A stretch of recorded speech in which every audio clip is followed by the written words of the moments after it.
ஒரு நாள் ஈசா அலைஹிசலாம் அவர்கள் ஒரு மலை மீது ஏறி சென்றார்கள். அங்கு ஒருவர் வெயிலில் தொழுது கொண்டு இருப்பதை கண்டனர். அவர் தொழுததும் அவரிடம் சென்று, தாங்கள் வெயிலையும் மழையையும் விட்டு தங்களை பாதுகாத்துக் கொள்ள ஒரு வீட்டை அமைத்துக் கொள்ளக்கூடாதா என்று கேட்டனர்.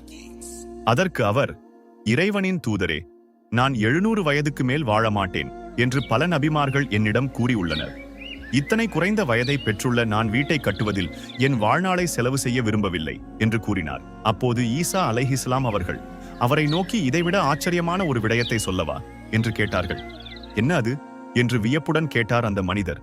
உலகின் இறுதி காலத்தில் தோன்றும் மனிதர்கள் 100 வயது கூட வாழ மாட்டார்கள்.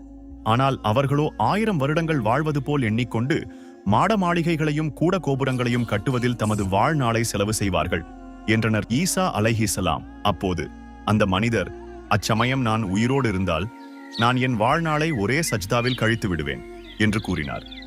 இக்கதையின் மூலமாக நாம் இவ்வுலகில் சேர்த்து வைக்கும் எந்த செல்வமும் நம்முடன் இறுதி வரை வருவதில்லை என்று அறிய முடிகிறது. அந்த காலகட்டத்தில் நம்மை விட அந்த மனிதர்களுக்கு ஆயுட்காலம் அதிகம். ஆனால் நம்முடைய ஆயுட்காலம் என்பது மிக சொற்பமே. ஆகவே முடிந்த அளவிற்கு அதிக நன்மைகளை செய்து மறுமை வாழ்க்கையை சிறப்பாக ஆக்கிக் கொள்வோம்.